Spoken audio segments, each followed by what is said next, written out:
I don't even know if I'm going to use this, to be honest. We're getting into bed, 8:35 p.m., which is a couple hours later than I would have liked, because we got to be up at 2 to go to the Leadville 100 start line. I'm not very tired right now, which makes me a little scared, but that's all right.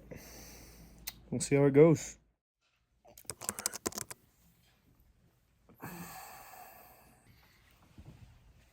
It's time to go.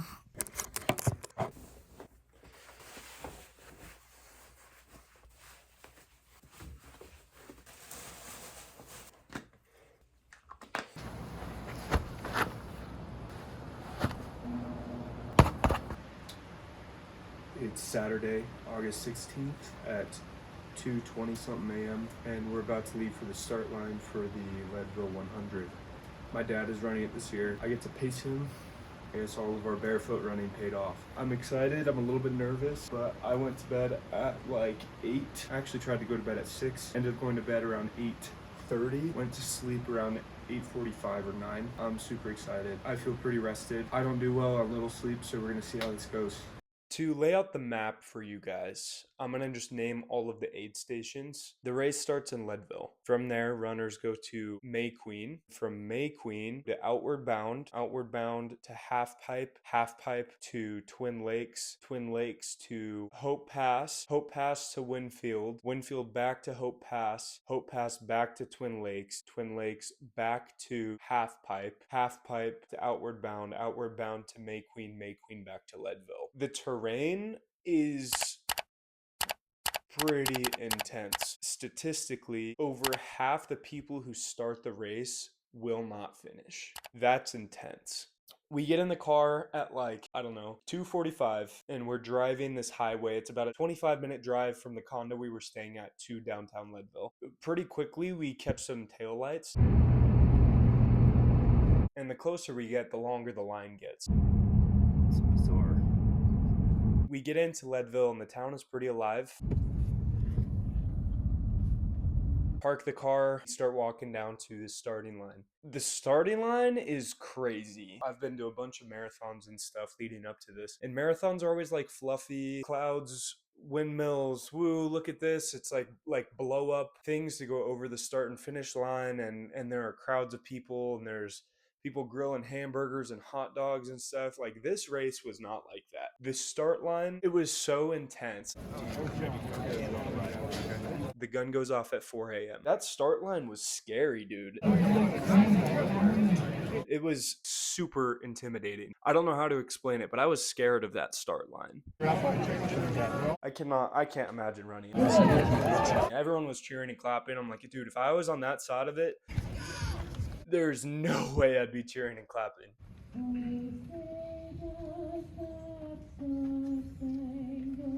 So the timer counts down and 4 a.m. comes around.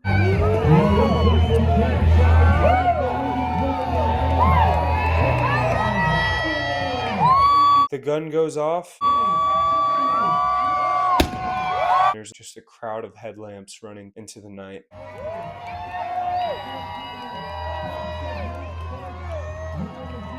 So quickly after that, we all pile in the car and we start our drive to Outward Bound.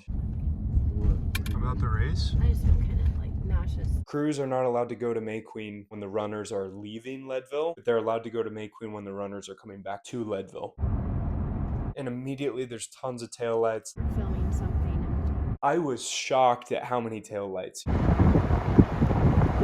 You know, like, my family's never done this. I've never done this. We get to this parking lot. It's like this huge field. We park and we all get out. Check it out. I was going to say check it out, just see, at least see what we got going on.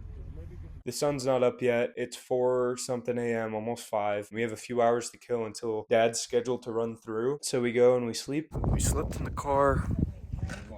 That was like the worst sleep I've ever had. But it is very pretty out here on all sides. I don't know. It looks a lot different in the daytime. It was like the crappiest sleep I've ever had, but it was good, you know. It was really hard to get comfortable. We laid the seats down in the back of the 4Runner, but you know, I'm 6'4" and my little brother is also in there. We were laying down in the trunk together. My mom was in the driver's seat. My older brother was in the passenger seat. They can't really recline. It was pretty packed in there. By the way, that morning was freezing. It was so cold in the car. I couldn't keep warm. I'd forgot my hoodie back at the condo. So I was in like a really thin running hoodie. Got up about 45 minutes to an hour before my dad was scheduled to come through, and we headed on out to the course. Look at this. It's just so pretty. We've been here since 4 something, almost 5, and we like slept in the car. It was the worst night of sleep ever, but it was a couple hours ago, so we're fine. And look, there's cows. He came through. We sent him on his way. It's warming up. Line for the shuttle. Be at Twin Lakes soon. The day before that, 2 members of our crew drove up to Twin Lakes and set up our little campsite. We didn't really have much gear to take, so we grabbed our backpacks and stuff, and we got in line for the shuttle. We hopped on the shuttle. It's about a 45 to 50 minute commute to Twin Lakes. All the cool kids sit in the back of the bus.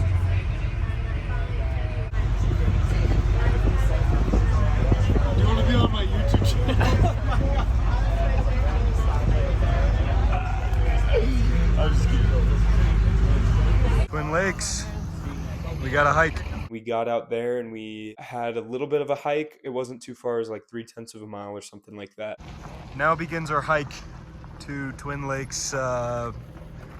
What's it called? Twin Lakes Crew Pit? Twin Lakes, I have no idea. Crew Pit. That's what we're going with. So we put our backpacks on and stuff, and we hiked on up to the campsite.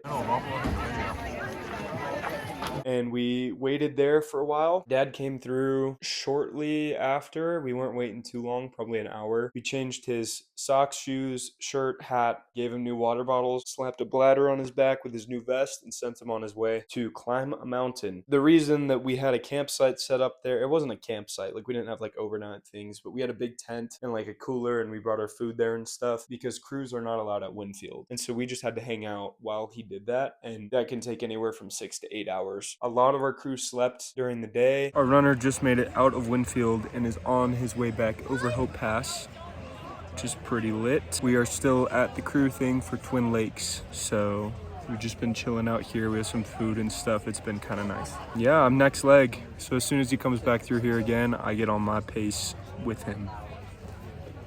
I start running with him. That's what I meant. He came back through about 9 something, and that was my leg to go run with him on. The weather had like mood swings. It was the strangest thing. Thunder's rolling in. It was super hot one minute, and I was wishing I was in shorts and a t-shirt, and then the next minute it was like drizzling water on us, and it was freezing cold and windy. So I just kept pants on that I had on that morning and stuff. Twin Lakes, I get ready to go. The weather looks a little shaky at this point. Storm's rolling in, and the sun's setting quick. I am so excited. Geared up, ready to go, waiting for him to come in, and then I'm gonna run. Late into the night, I think, which is exciting. I also just remembered, the race ends at 10 a.m., so we're gonna be up a whole nother night. Not much last night, and definitely not any tonight, but I have confidence we will survive, even though I don't do well on no sleep. He comes through, he sits down, changes his socks, shoes, and then he said, "You ready?" I was like, I am so ready for this. And then we started hiking up, and that was one of the coolest experiences of my life. My watch says 10.26 miles. When we left Halfpipe, I forgot to start my watch, so we actually went like 10.3 something, but that was the farthest I've ever gone before. Middle of the night, thick woods. It was beautiful. I've never been night running, but running by headlamp and running with like the biggest inspiration I know, being my dad, was also pretty sick. I don't have any footage from it just because recording this video was not the purpose of Leadville. I suppose I could have, I just didn't. 2 members of our crew came up and met me. They picked me up in the car, and then we drove straight to Outward Bound. You can't see me real good. I just finished my 10-mile run, and we are back at the next aid station. He's gonna pick up the second pacer, and we're gonna close in on the last 30 miles of this thing. There were about half the tents that there were the first time. The crowd is thinned for sure. This morning was crazy. My older brother was pacing him for the next leg. They both left. Runner and pacer, part of the crew, leaving, heading out. crazy how far we are. The rest of our crew grabbed all of our stuff because we weren't going to be back at Outward Bound again. We threw it all in the car, we piled in the cars, and we drove to May Queen. It's pretty phenomenal. And it's like a 2-lane highway, and it is like it's spooky. It wouldn't be if it was light out. No. We'd be looking at the lake, and it would be very nice. There was a sign that said like road damage ahead or something. We turn the corner. There's a giant concrete barrier completely blocking the right lane. If somebody was going fast through here, you'd like hit that thing and just be done. My mom was driving safe. See, it's good I'm not driving fast. As we're passing, I look by and it's just a straight up sinkhole. Part of the road is just straight up caved in and just goes into Turquoise Lake. We follow this line of cars. And then we pull over and we park and we walk down to May Queen to see where the runners are coming through. Everyone is exhausted by this point, so we walk back to the car and we try to get some sleep. The most sleep I got at once was probably 45 minutes. My mom wakes up before me and my little brother do. We're the only ones in the Forerunner. The other two crew people are in a different car. Mom changes into her running stuff. Our alarms go off. We walk the distance down and we set up on the street. I thought the first night was cold. This was freezing. May Queen was something else. I moved the car a little bit closer because there were some open spots down the road, but everyone is exhausted. The morale change from May Queen to even Outward Bound, the aid station before, was insane. Everyone's morale was low. All the runners are exhausted. One of the runners was crawling and throwing up, and he said, I can't, like, I'm done. This is my race. It's done. And it's so sad because that's like 87.7 miles in. You still have a half marathon to go, which is also crazy, but it is also kind of the final stretch of the Leadville 100. To make it there and have to drop out is very sad. Runners looked exhausted. Crews looked exhausted, and it was quiet. For how many people there were there, it was quiet.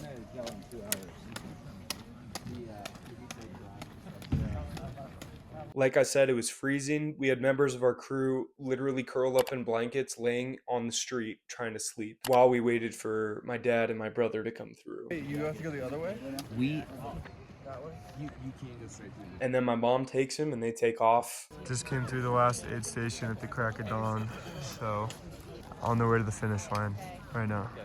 We get in the cars and we drive that, like, a different part of that same strange 2-lane highway road through, like, thick woods.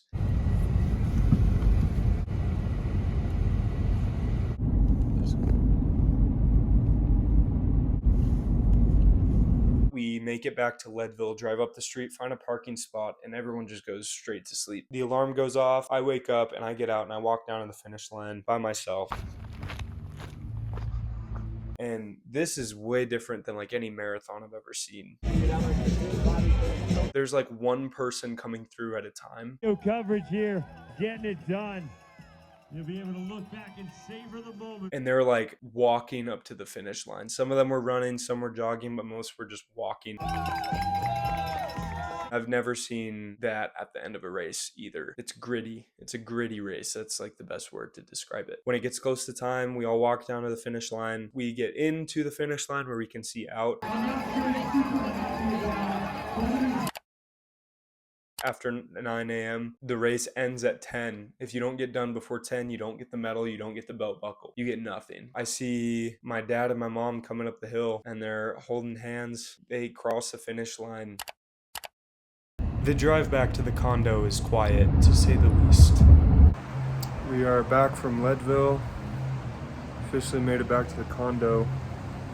And I am exhausted. It's hard for me right now to get into that headspace of what I was feeling at that point. The day before at the mandatory meeting, there was a bunch of people wearing a shirt. It's just a black shirt in big white letters. It says, I won't quit. And then there's a white box below where they sign their name. And my dad has one of those and he signed it. And there was a bunch of people wearing them at the meeting the day before. And the guy who started the Leadville 100, his name is Ken. And he was wearing one of those shirts. He had everybody stand up and say, I won't quit. I won't quit. I won't quit. And out of all of the people in that field, the only person I believed was my dad.